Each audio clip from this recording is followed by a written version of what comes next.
yo les voy a proponer que vayamos haciendo un cuadro de doble entrada. No es con este tema nuevo, pero vamos a empezar ya muy pronto. Donde yo les voy a proponer el paso en los, así lo miran, es nada más que una muestra, pero tiene el tipo de proceso que vamos a ir viendo, el tipo de proceso, y después tiene distintos actos procesales que tienen diferentes requisitos y plazos. Entonces esto nos sirve para ver las diferencias que hay de juicio sumario, juicio ordinario, incidentes, alimentos, amparo. Entonces, ahí nos van a ir viendo cómo es esto de que desde la amplitud total que tiene el juicio ordinario, ¿no es cierto?, la más sumarísima que puede tener el amparo, por ejemplo, los plazos, las defensas, van a ver cómo se van cruzando los plazos y se van reduciendo las defensas que pueden oponer. Entonces, luego, para el repaso, para tenerlo, puede ser de utilidad. A medida que vamos avanzando, usted se lo hace, qué sé yo, la última hoja, en cualquier lado, después lo van pasando y nos sirve mucho para ir entendiendo cada proceso. Así que cuando vayamos avanzando, siempre vamos a ir anotando qué es lo que pasa con cada proceso y con cada acto procesal. Por ejemplo, no es lo mismo el plazo que se otorga para la consulta ordinaria que el plazo que se otorga para la consulta sumaria, que el plazo que se otorga para ejercer un juicio o el juicio de defensa o para comentar el informe del juicio de amparo. Después vemos apelaciones, cuáles son apelables, cuáles no son apelables. Van a ver cómo cada vez que va reduciéndose el procedimiento, digamos, haciéndose cada vez más humanístico, se van reduciendo tanto los plazos como las defensas. Bueno, hoy ya están viendo con la titular, están viendo jurisdicción. O lo van a ver. Lo van a ver. ¿Qué están viendo ahora? Derecho procesal transnacional, que va a dar el lunes, que es derecho procesal transnacional. Está bien. Bueno.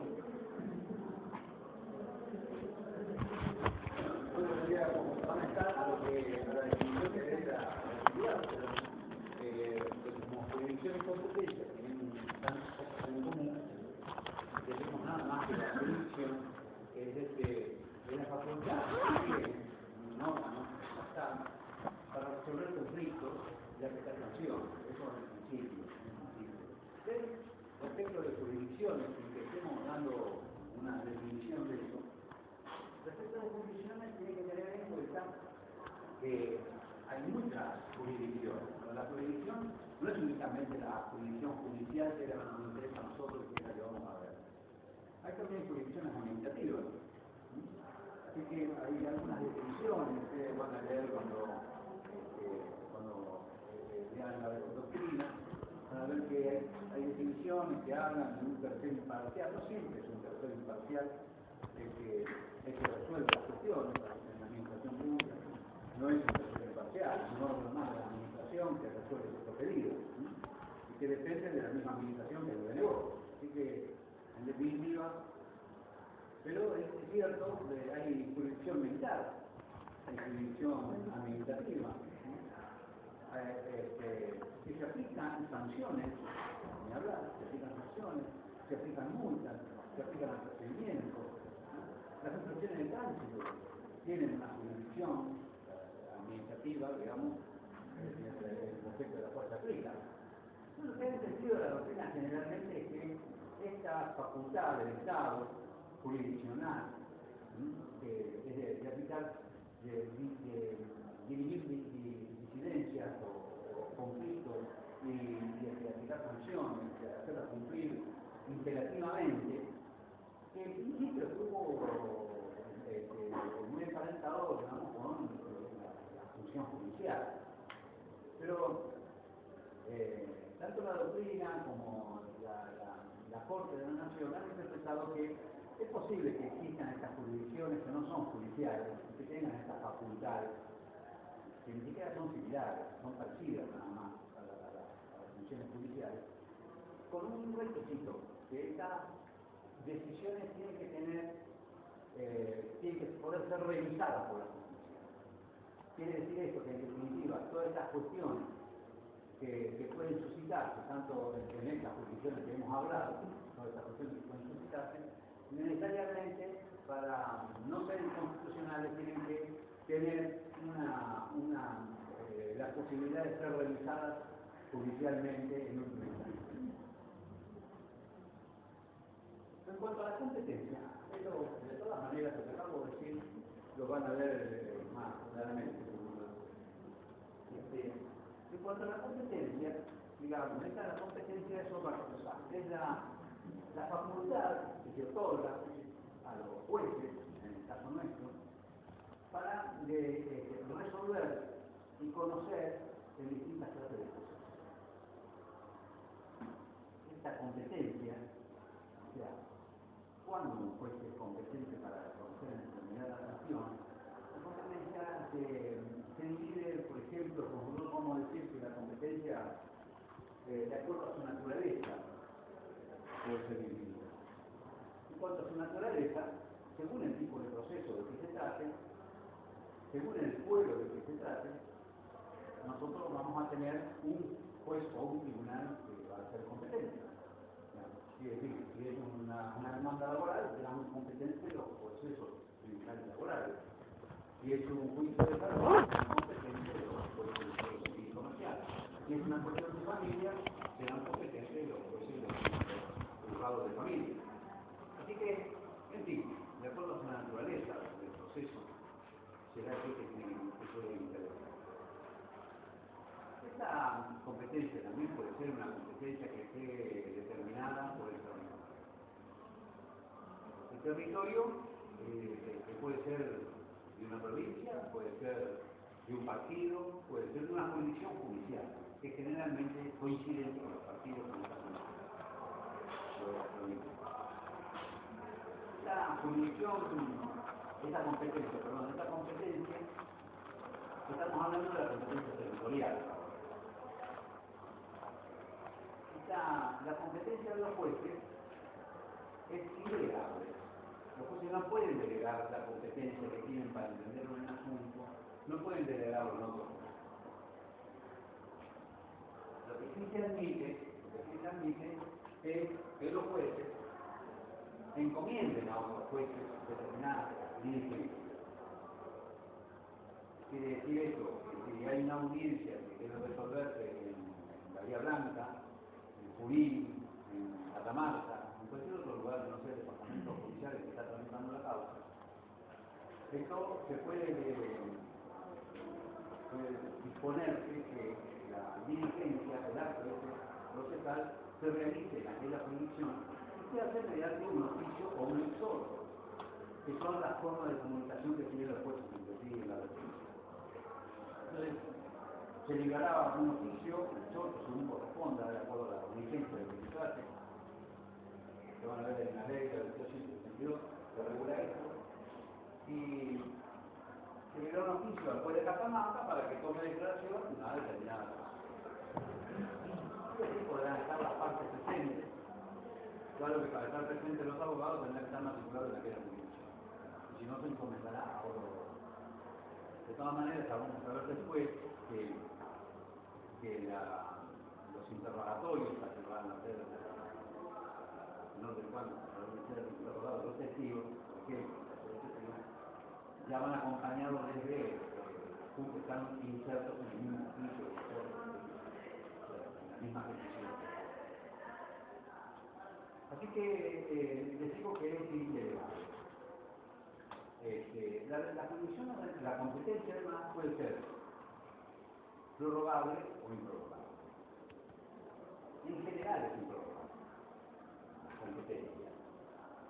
Esto quiere decir que si la jurisdicción que corresponde, la competencia que corresponde es a las tribunales de un determinado departamento judicial, el juicio no puede terminar en otro departamento.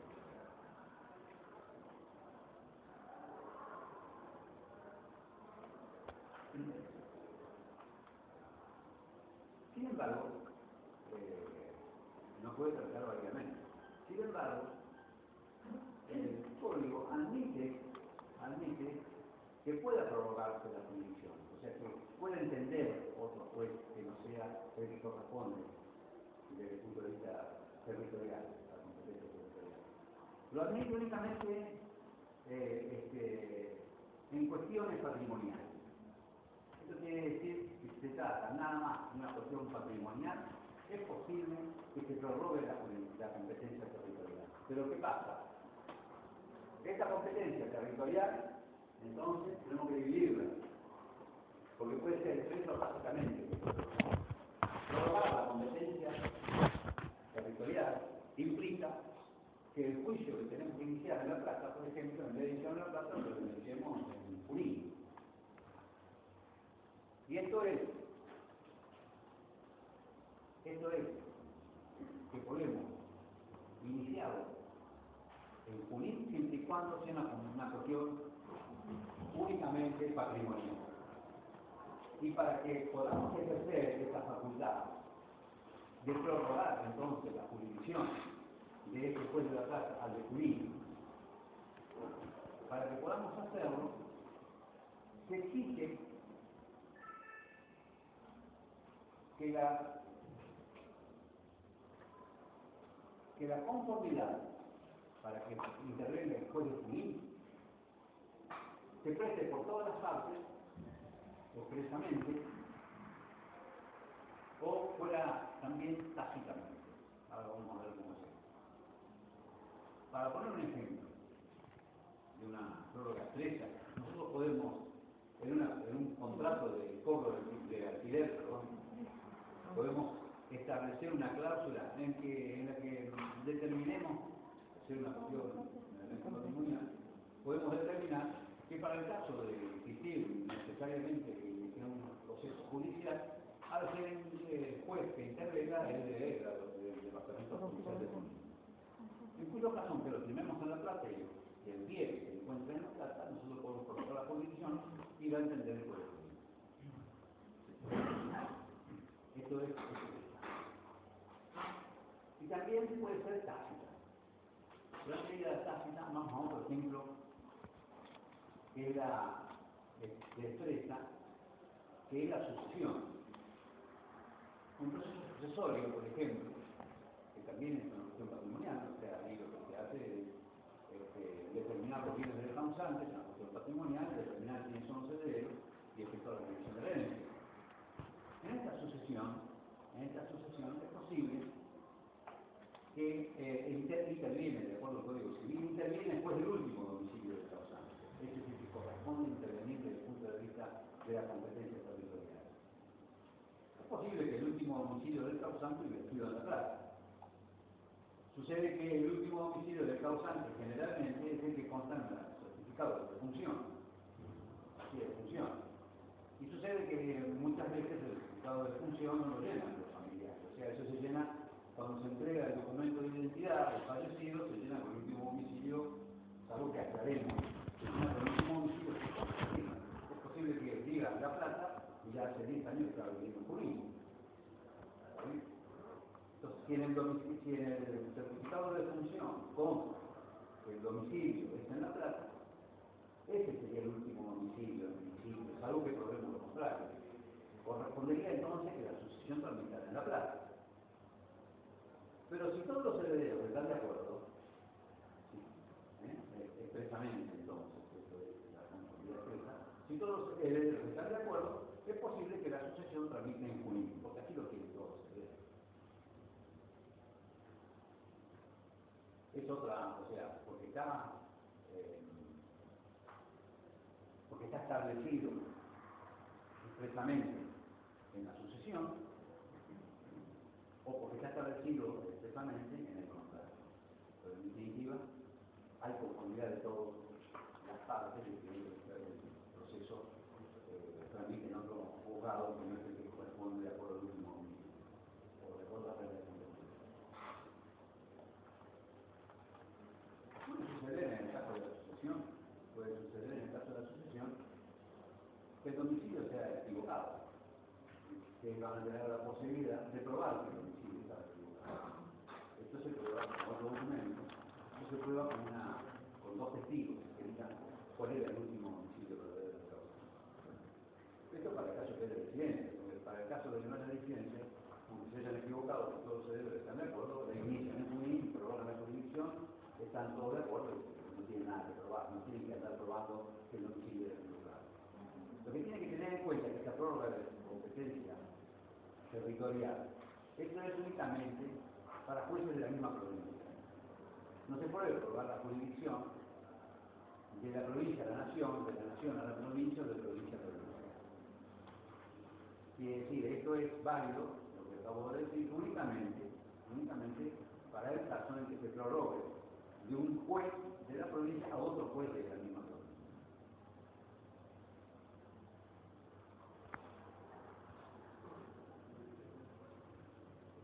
Como conclusión de esto, creo que es lo siguiente. Si el domicilio que consta en el certificado de función es en la provincia de Santa Fe, lo que suele suceder a veces con ciudades cercanas a Santa Fe, donde van a ser atendidos por una enfermedad, muchas veces sucede que el domicilio que se coloca es importante. Lo que hay que hacer aquí, no podemos prorrogar esa competencia. Tenemos que probar que el domicilio no era Santa Fe, era la provincia. Por lo tanto, tenemos que probar sumariamente el código. Y sumariamente implica traer documentación fehaciente o traer dos testigos que digan por el último en la provincia, para que entienda un juez de la provincia. Si el juez que toca intervenir el último homicidio era en Trenquelauquen, y ustedes quieren hacerlo en La Plata, una vez que aprueban que era en la provincia, después prorrogan la jurisdicción de La Plata. ¿Está bien? ¿Se entiende, no?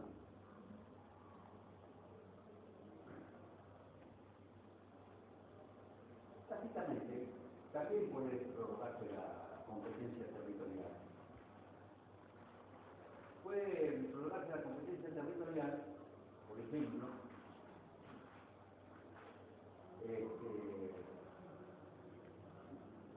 en algunas cuestiones en que no está interesado el orden público, que son, y que sin embargo se han iniciado ante un juez que no es competente. Pero como todo, nosotros hemos visto ya preclusión, ¿no? Vimos el principio de preclusión. Si el pleito que debería iniciarse en Mar del Plata se inicia en La Plata, erróneamente, acá se pueden expedir al respecto tanto el juez como la parte actora como la parte demandada respecto de la competencia territorial. La parte actora tiene la oportunidad de expedirse en el momento inicial, si él decide iniciar en La Plata, está optando por esta jurisdicción. El juez tiene dos oportunidades para expedirse respecto de si es competente o no. Cuando inicia la demanda, tiene que verificar, de acuerdo a los hechos y a los domicilios, al lugar de que se encuentra la cosa, al lugar del cumplimiento de la obligación. Ahora vamos a leer todo eso, cómo se resuelve, pero al lugar del cumplimiento de la obligación, tiene que determinar si él es competente cuando se inicia el juicio por primera vez, en el momento inicial. Esa es la primera oportunidad que tiene el juez para expedirse respecto de la competencia, de su competencia. Tal vez no se fija y da traslado a la demanda. Acá puede suceder que la parte demandada, al contestar la demanda, no advierta que el juicio no corresponde a la competencia del juez de la plata. O que le convenga que el juicio esté en La Plata, porque el abogado que tomó el juicio, por ejemplo, no vivió en La Plata, entonces no lo va a llevar a la verdad. Así que es posible que no diga nada. Si será algo, si opusiera a que tramite el juicio en La Plata por el corresponde al tribunal de Mar del Plata, tiene que oponer una excepción. Es una licencia. Vamos a decir generalmente, cuidado con lo que anotamos, porque vamos a decir generalmente que todas aquellas cuestiones de oposición a una petición de la contraria es una defensa. En general estamos hablando de eso.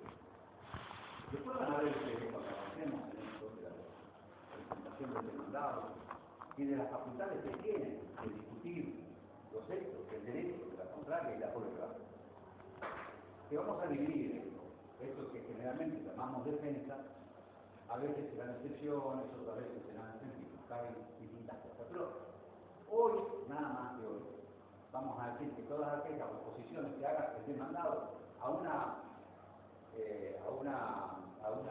los hechos o al derecho invocado por la autora son si ejerce una defensa, que estrictamente sería una excepción, oponiendo incompetencia del juez para entender en la causa en razón de que correspondía atender a un juez de Mar del Plata, se llama excepción de competencia del juez. Y el demandado se opone claramente cuando contesta la demanda. El juez tiene que resolver. Y esta es la segunda oportunidad que tiene el juez de pedirle sobre su competencia. Si la autora no dice nada, la iniciado la plata, el demandado no pone la incompetencia de juicio. Y después de ser pedido, esto ha quedado consentido por la parte, en definitiva, que hagan de cuenta que estaba pactado en el demandado. Porque el juicio va a seguir caminando. ¿Está bien? Entonces, respecto de la competencia territorial, el juez tiene entonces estas oportunidades. Cuando se presenta la demanda y cuando le toca, cuando tiene que resolver la excepción de incompetencia supuesta por el demandado cuando se presenta por primera vez. El actor la tiene cuando la inicia, únicamente, es una sola oportunidad que tiene para iniciar. Y el demandado tiene esta facultad al momento de contestar la demanda. Miren una cosa, para que lo vayan grabando. Yo estoy diciendo que el demandado tiene que oponer la excepción de incompetencia, si él cree que el juez es incompetente en razón de territorio, tiene que oponer esta defensa al contestar la demanda. Teniendo en cuenta que esta es la primera presentación que hace al contestar la demanda. Pero no siempre la primera presentación que hace el demandado es la contestación de la demanda. Algunas veces el demandado se presenta con anterioridad por cualquier razón. Porque hay un incidente de medidas cautelares que le han grabado, que se viene a apelar la medida cautelar antes de que le pongan traslado de la demanda. El incidente de medidas cautelares se puede iniciar antes del proceso o durante el proceso. Así que si se presenta el demandado antes de contestar la demanda, esa es la oportunidad que tiene que poner la excepción de incompetencia del juicio. ¿Está bien? Quiere decir, en definitiva, si bien esta es una cuestión que ha sido discutida entre civilistas y procesalistas, lo cierto es que ustedes no pueden correr riesgo y entendiendo que el juez, lo que esté iniciado la causa, principal, es incompetencia, tiene que hacer lo que es la primera. Así que esto de esta defensa, que es una cuestión de realidad,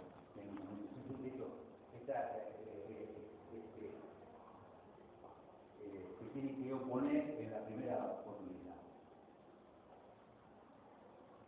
Y de estas defensas se puede oponer, esto como curiosidad, porque es algo que tiene que recordar de las defensas que puede oponer el demandado. Hay que correr el traslado de la autora. Siempre se corre el traslado, obviamente. Porque estas defensas son siempre un incidente. Así que de estas defensas se corre el traslado de la parte autora. Esta defensa es la única que no necesita proceder de la parte autora. Además de que están todas a favor del Ministerio de Ley, ya van a ver. Pero en definitiva, tengan en cuenta que esta defensa se notifica por cédula. El código prevé distintas formas de notificación. Ahora estamos hablando de eso. Esta es la única que se notifica por cédula. Se notifica por escrito. O sea, sale un escrito y se le entrega al demandador, al actor demandador. Así que estamos hablando entonces de la competencia territorial. Y dijimos en razón de la materia, en razón del territorio. Hay dos tipos de competencia, la ordinaria y la federal. Estamos nada más que en la ordinaria.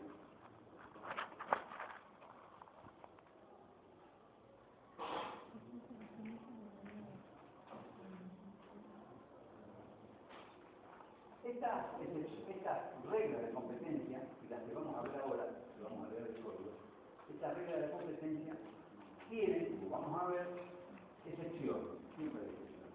Siempre hay excepciones. Estas reglas de competencia también tienen. Hay cuestiones que deben tramitar, donde tramita el proceso principal. Generalmente, todo lo que se le presente como accesorio del proceso principal, tiene que entender después que tiene el proceso principal, pero quiere hacer el lugar donde se va a dejar. Y aunque lo que ustedes estén iniciando tenga una competencia distinta, siempre tiene que ir al proceso principal. Obviamente, después que resuelve la cuestión principal de fondo, el litigio entre las partes, este tiene que entender en todos los incidentes y todas las cuestiones jurídicas. Aunque algunas de estas cuestiones debieran ser competencia de los jueces. Es mejor que lo intervenga el mismo juez que interviene el principal. Entonces, de esta manera no pueden errar el mismo. O sea, todos los incidentes, todas las cuestiones que se transmiten accesoriamente al efecto del principal van a ir a parar siempre al juez donde tramita el proceso principal. Esas son excepciones. Y son excepciones. Los incidentes. ¿Se acuerdan que el otro día yo hablaba de los incidentes? Que hay un proceso principal, puede haber un proceso principal y un incidente. Yo les decía que si les puse el ejemplo para que recuerden el mismo, si hemos corrido traslado de la demanda y el demandado dice que cuando le dejaron la notificación en su domicilio no estaba en su domicilio porque estaba viviendo en el lugar, eso tiene que venir el demandado a cuestionar esa notificación que ha sido erróneamente hecha.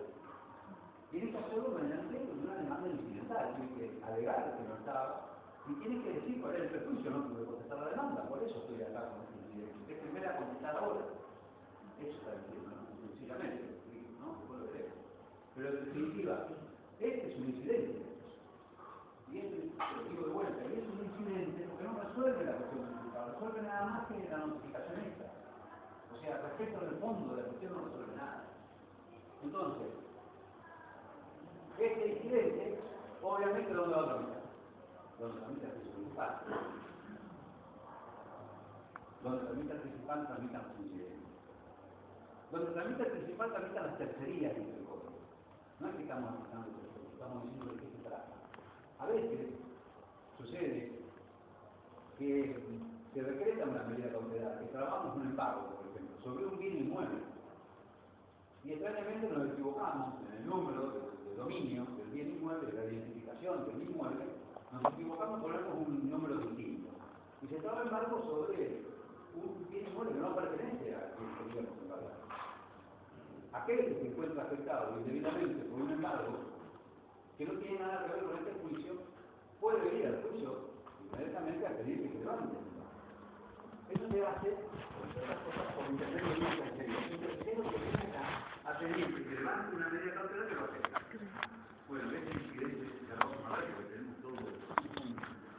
todo el día por lo menos para tercería. Entonces ya estamos viendo nada más de qué se trata. Esta tercería tramita en el juicio principal, donde tramita el juicio principal. Y ya no es un incidente, la tercería, es otro juicio. La tercería no es un incidente, es un juicio más. Un juicio que se tramita. El actor, que es el tercero, que nada tiene que ver con el juicio a quien le han embargado el inmueble. Y los demandados son tanto el actor como el demandado de este inmueble, porque a consecuencia fuerte es perjudicado. Este juicio principal, otro juicio principal, es atraído por este proceso donde se decretó el embargo. Así que, le dije, los incidentes, las tercerías, son excepciones a la regla de competencia, si es que hay alguna regla de competencia que determina que este juicio debiera tramitar en otro lado. Para que parar al mismo juez, al mismo juzgado donde se encuentra el principal. La situación de evicción también tramita, esta la conocen, es una figura del derecho civil, así que aquel que a quien ha vendido un inmueble que se encuentra demandado por un tercero, tiene el derecho de reclamarle al que le vendió el inmueble que lo venga a asistir en la defensa, porque conoce cómo han sido los prácticos que se han producido en la transferencia del inmueble. Así que la sucesión de decisión también es una excepción al principio general, y estos procesos que estamos mencionando tramitan donde tramita el municipal. La ejecución de un horario, claro, por supuesto, digamos. Es todo lo que estamos diciendo es lógico, digamos. Si hay un abogado que no ha logrado honorarios dentro de un proceso, no se lo paga, tiene derecho tiene un crédito como cualquiera. Así que tiene derecho a ejecutarlo, eventualmente, si no se lo paga, empieza a que lo solicita. Esta ejecución de honorario tramita en un proceso principal, distinto. Pero esta ejecución de honorario tramita en el mismo juzgado donde tramitó el juicio en el que se regularon honorarios. También es una excepción. La ejecución de costas. Cuando hay un proceso judicial, se producen gastos. También esto es necesario. No hay otra forma que no tenga que adelantarlo de. Se producen gastos, se produce el pago de tasa de justicia, se produce el pago de diligencias que deben realizarse en otra jurisdicción, un mandamiento, fotocopias, gastos que se producen para hacer, se producen honorarios de peritos que tienen que cobrar honorarios. Todo eso son gastos del proceso, son costas del proceso. Esas costas del proceso sí hay que ejecutarlas porque el condenado, aquel que tiene que abonar no lo abona. Esta ejecución por costa, por cualquiera de estas costas, incluidos los honorarios del abogado también, tramitan dentro en el mismo juzgado que tramita el proceso principal. ¿Está bien? Se va aprendiendo todo. Diligencias preliminares. Las diligencias preliminares también tramitan ante el juez que va a entender en el proceso principal. Miren una cosa.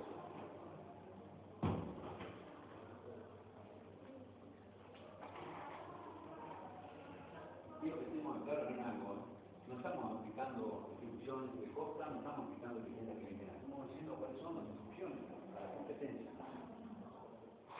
Pero las diligencias preliminares, a veces, cuando tenemos que iniciar un proceso, no tenemos los datos necesarios para iniciar.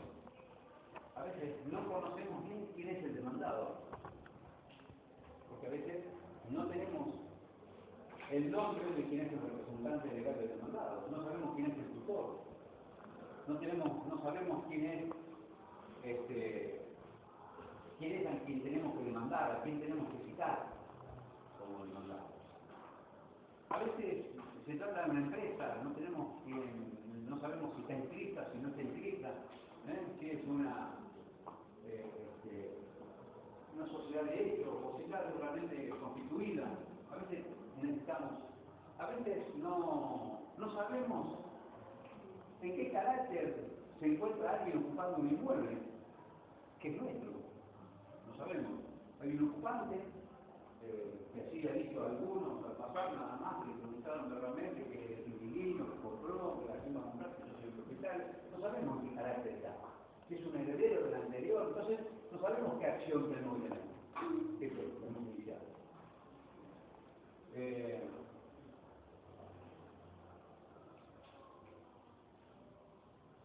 Entonces, si esto es así, para no entrar en todas las acciones que podrían iniciarse, si esto es así, tenemos que hacer una diligencia preliminar.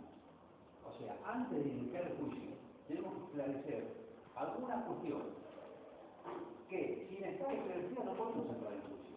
Porque corremos el riesgo de que demandemos a la persona equivocada y nos rechacen la demanda. Lo que en definitiva no solucionamos nuestro problema y como si eso fuera poco, cargamos con las costas y honorarios de un juicio indebidamente iniciado contra un tercero que no tiene nada que ver, por ejemplo. O no sabemos en qué condiciones está ocupando la cosa. No sabemos si tenemos que iniciar un interdicto o una acción personal, no sabemos qué es lo que tiene que pasar. Entonces, tenemos que hacer una diligencia preliminar. O sea, preliminar. Preliminar implica que es previa a la iniciación de la causa. Quiere decir, antes de iniciar la causa, vamos a iniciar una diligencia preliminar. Esta diligencia preliminar, dice el código, tiene que iniciarse ante el mismo juez que debe conocer la causa publicada. Si nosotros vamos a iniciar un juicio de desalojo por intrusión, tenemos que ver en el código, como vamos a ver ahora, tenemos que ver el desalojo por intrusión ante qué juez se inicia. Tenemos que determinar cuál es la persona. Si es un daño y perjuicio que tenemos que iniciar, y es un daño y perjuicio contra un menor que no le conocemos a la familia y que suponemos que tendrá un tutor, tenemos que iniciar una diligencia preliminar para ver quién es el tutor para poder notificarlo de la demanda. Pero si es entonces no es un desalojo, sino que es un daño y perjuicio, tendremos que ver cuál es hay opciones, que vamos a ver ahora. Tendremos que iniciarlo en el domicilio del deudor, el demandado, o en el lugar donde ocurrió el proceso. Por lo tanto, determinaremos que esta medida, esta diligencia preliminar, la tenemos que iniciar ante el mismo juez que entendería en el proceso principal que vamos a hacer. Y esta diligencia preliminar sirve únicamente para preparar el juicio principal, porque no tenemos algún dato de parte. Después la vamos a ver, todo esto es una bolita. Medida precautoria. La medida precautoria también tiene que tramitar ante el juez que interviene en el proceso principal. Ni hablar, esta es una cuestión lógica y necesaria. Que el juez que va a intervenir en el proceso principal tiene que intervenir, pero no es algo que nosotros, las medidas cautelares son medidas que se toman para asegurarnos que si un día tenemos una sentencia que nos favorece, podamos reclamar el cumplimiento a quien sea condenado. Porque no sirve de nada tener una sentencia que ha sido favorable si no podemos hacerla cumplir. Por lo tanto, para asegurar el cumplimiento de esta sentencia, el código, la vamos a ver, nos da herramientas para asegurarnos entonces, como digo, de que podemos ejecutar esta sentencia el día de mañana contra la persona que sea condenada.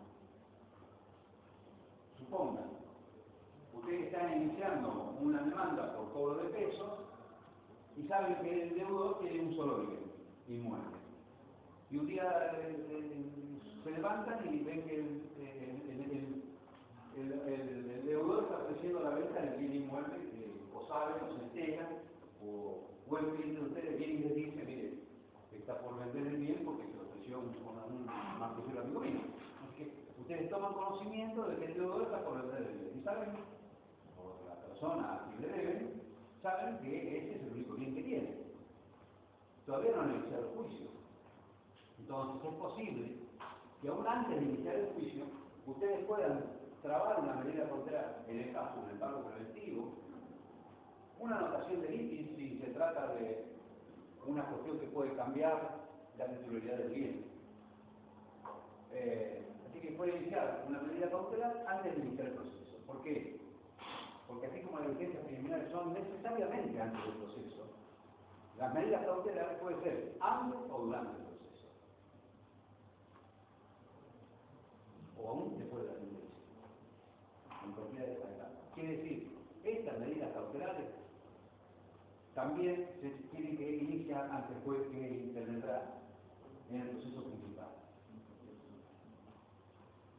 Y por último, tenemos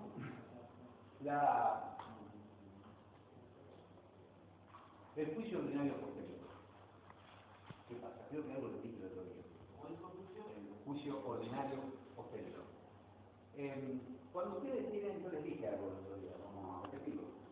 Cuando ustedes inician un proceso efectivo, que son, ¿te acuerdas cuando les dije aquellos títulos que otorgan de cierta ciencia a quien los posee, a quien resulta ser acreedores, y que se puede ejecutar por una vía mucho más abreviada, ¿no? No necesita decir todo un juicio que debe ser un juicio ordinario, un juicio sumario, pueden iniciar un juicio abreviado para reclamar el cobro de cosas. Pero claro, como yo les decía el otro día, me estoy repitiendo porque muchas veces lo vamos a hablar, muchas veces vamos a salir hacia adelante y hacia atrás. Cuando hablamos de competencia tenemos que hablar de vuelta, de juicio de posterior, y cuando hablamos de ejecutivo tenemos que hablar de competencia. Así que, si ustedes tienen un juicio ejecutivo, el juicio es ejecutivo, como el nombre lo indica, porque también es un juicio abreviado. Y como yo les decía cuando les di, lo fueron pasando, ¿no? Cuando les di esto que quiero que hagamos nosotros, este cuadrito de 2 entradas, cuando les di esto, les dije, los juicios tienen desde una posibilidad de discusión amplísima a una posibilidad de discusión muy acotada. Y a medida que pasamos de una a otra, que vamos haciendo esta escala de grises, vamos a tener en cuenta que cada vez las sentencias son menores y los plazos que se otorgan también. En este caso, digamos, entre el juicio que más defensa tiene y el juicio ejecutivo, hay una gran diferencia, una gran distancia. En el juicio ejecutivo, por ejemplo, el plazo para oponer defensa es de 5 días, en el juicio ordinario de 15. Y las defensas también están acotadas. Ya vamos a hablar en su momento, pero también están muy acotadas. Pero claro, entonces, digamos, cuando nosotros estamos hablando del derecho de contradicción, también lo estuvimos hablando, esto, lo estuvimos diciendo, bueno, derecho de contradicción. El derecho de contradicción, dijimos, tiene sus excepciones. Por ejemplo, en el juicio ejecutivo, la contradicción está acotada, está minimizada. No podemos hacer toda la defensa. Y yo les dije a ustedes, por ejemplo, en el juicio ejecutivo, no podemos venir a discutir el origen de la deuda. Si que yo le di un cheque y el banco lo devuelve porque está sin fondo, yo no puedo decirle que se lo di al caminero porque en definitiva no me importó el pacto y eso entonces se cobró el cheque, entonces yo no puedo discutir. Tengo que ir para eso y eventualmente, si yo creo que tenía una defensa que oponer, esa de que no aportó el pacto, y no la puedo poner porque este es un juicio ejecutivo, lo que tengo es un juicio ordinario posterior, ahí sí voy a discutir, recupero lo que pagué mal. Este juicio ordinario posterior, del 151 del Código, este juicio ordinario posterior, tiene que iniciarse ante jueces de tribunal ejecutivo. Allá donde pagó mal el tribunal. ¿Se entiende? Esto también lo vamos a tener que ver en detalle porque, ¿saben qué pasa? No es tan sencillo porque aquel que viene al juicio, aquel que viene a iniciar un juicio ordinario posterior, en realidad, el error más común es este. No siempre lo puede iniciar, porque no es solamente la cuestión, tiene que tener un impedimento legal para oponer esa excepción, para oponer su defensa. Porque si él no ha puesto la defensa por negligencia, no puede después iniciar un juicio ordinario posterior para recuperarlo para. Él no puede, en el juicio ejecutivo, por ejemplo, cuando se presenta el cheque, yo tengo que pagarlo. Pero digamos, o sea, pagamos un pagaré. Tengo un pagaré. Si yo no pongo defensa de falsedad de la firma, porque la firma no es mía, si yo no dije eso, no puedo invocarlo luego en un juicio ordinario posterior, porque perdí la oportunidad, ya se podría oponer. El asunto es aquella defensa que no se puede no poner, porque el proceso está limitado y no se respeta absolutamente en todas sus partes del derecho de contradicción.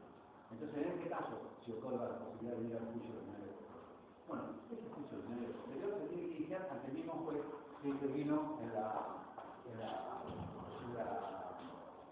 el proceso principal.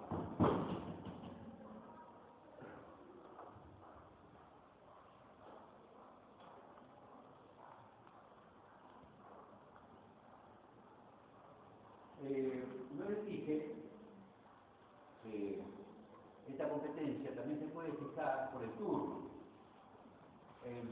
Porque digamos una cosa, si corresponde que hicimos el juicio en La Plata hay muchos jueces, hay muchos juzgados. Entonces, ¿a cuál de los juzgados esto va a considerar cuál será el competente? Entonces, lo que se determina a veces es por la fecha de hecho, otras veces por la fecha de iniciación de la causa, y entre nosotros, en la provincia de Buenos Aires, se determina por un sorteo que hace una oficina que es receptora de expedientes nuevos. La oficina se llama Receptoría General de Expedientes. Quiere decir, cuando ustedes inician una causa, necesariamente tienen que iniciarla ante la Receptoría General de Expedientes. En esta Receptoría General de Expedientes se sortea el juzgado que va a entender en esta causa. Eso es el turno. O sea, el turno corresponde al juez que ha sido sorteado. Otra vez ese turno se entendía porque había juzgado que estaban 15 días, después se veía el turno de 15 días. De todas maneras, hoy en día también existe el turno. Para algunas cuestiones urgentes, por ejemplo, la Corte le da un celular, que es el único que le otorga, le da un celular al juez que tiene turnos, los turnos son de cada 15 días, pero no para estas demandas nuevas, para cuestiones muy urgentes, distintas. Le da un celular que cada 15 días pasa después a juez. La policía, el servicio de urgencia judicial, todos conocen cuál es el juez que tiene el celular, así que ustedes, ante este caso de urgencia, lo único que tienen que hacer es llamar a la policía y le dicen cuál es el juez civil comercial de turno que puede atender los teléfonos, ¿sí? Los va a atender el juez. ¿Está bien? Este turno es cada 15 días, es por día, no es por sorteo. Porque la demanda no se presenta a la Receptoría por final. Ustedes tienen ese amparo que tienen que presentar a las 12 de la noche, tienen que llamar a ver cuál es el juez que se encuentra aquí. De todas maneras, ahora que estoy hablando de amparo, del turno, del juez que va a intervenir, tienen que tener en cuenta la anexo. Es cierto que el juez debe intervenir, cualquier juez puede intervenir en el amparo. Es cierto que ustedes tienen la posibilidad de iniciarlo a las 12 de la noche en el juez que está de turno. Pero temeroso de que ustedes estén eligiendo el juez que más les conviene, la Corte ha dicho que lo que tiene que hacer el juez es resolver alguna medida urgente, si es que es urgente realmente, y al otro día, a primera hora, pasar a la Receptoría para que sortee el juez que va a corresponder. Pero si tienen alguna cuestión urgente, como les dije el primer día, si hay un remedio oncológico, si hay una cuestión, si hay una operación, eso lo hacen mediante un juez de turno que cambia cada 15 días en cada juzgado. Y el juez tiene la obligación, de eso no tiene que preocuparse de él, tiene la obligación de, a la primera hora del día siguiente, pasarlo al juez que corresponde a la Receptoría para que se sortee.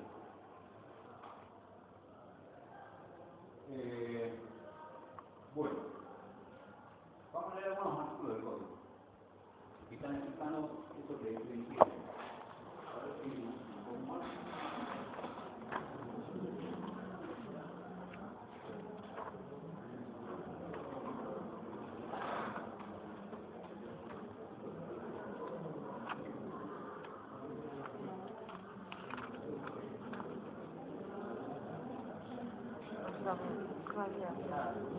Ustedes saben que tengan un problema de competencia, van a tener que ir, como habrán visto que lo que lo hicieron correctamente, a la parte general del código, empezando por el artículo 1.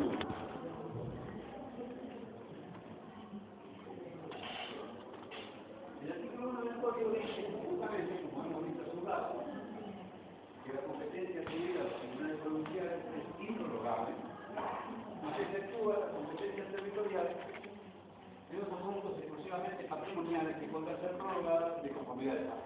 Esto es lo que dijimos cuando pusimos el caso del contrato, donde explicamos la competencia de un juez que cerramos, o en la sucesión, donde estamos todos de acuerdo en implementar el contrato. Este es el artículo 1. Prórroga expresa o tácita, dice el 2, la prórroga se operará que sugiere de convenio escrito mediante el cual los interesados manifiestan explícitamente su decisión de someterse a la competencia del juez a quien acuden. Asimismo, para el actor, por el hecho de entablar demanda, y respecto al demandado, cuando contestare, dejar de hacerlo como posible excepciones previas sin articular la declinación. Es lo que dijimos hace un rato. El actor, la oportunidad de designar, de optar por el juez, es el momento, cuando inicia. Y el demandado cuando contesta o por recepción de texto. La competencia, dice 3, tampoco podrá ser delegada, pero está permitido encomendar a los jueces de otras localidades la realización de diligencias determinadas. Y esto no hay una cosa que no les atrae.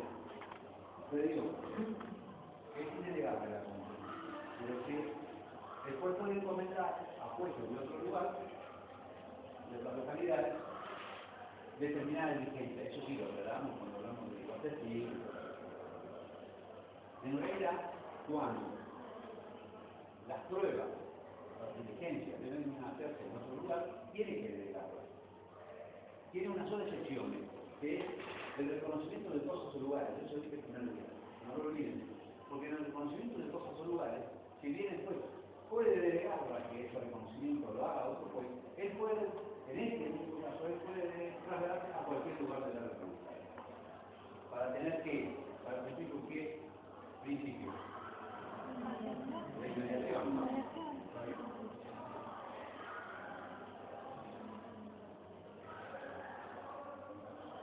Dice el 4 que toda demanda debe interponerse ante juez competente y siempre que en la exposición de los hechos resultare no ser de la competencia del juez ante quien se deduce, deberá el juez inhibirse de oficio. O sea, lo que yo decía, ¿cuál es la primera oportunidad que tiene el juez para resolver si es competente o no cuando le inicia la demanda? Es lo que dice el artículo 4. Sin embargo, la segunda oportunidad viene por lo que vimos en el artículo anterior. Cuando el demandado, el juez, no lo advirtió, y el demandado viene y opone defensa de incompetencia de comisión. Entonces, cuando tenga que resolverse, va el juez a tener que abocarse nuevamente a ver si es competente o no, la segunda oportunidad. El demandado cuando considera que el juez no es competente, cuando firma contra el juez, ¿es competente o contra el fin de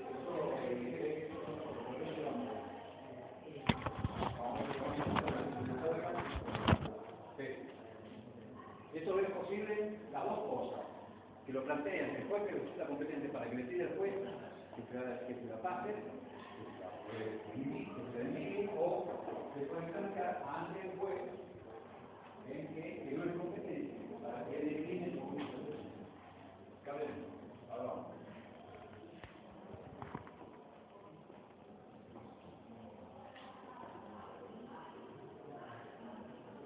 Bueno, ahora lo vamos a leer, lo que era, tienen que estudiar.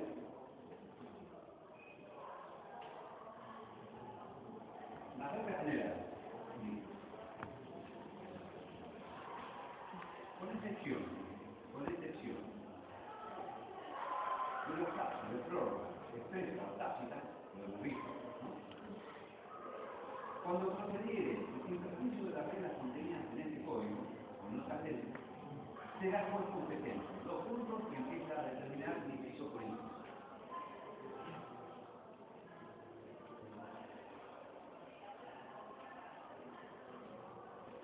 Dice, cuando se ejerciten acciones reales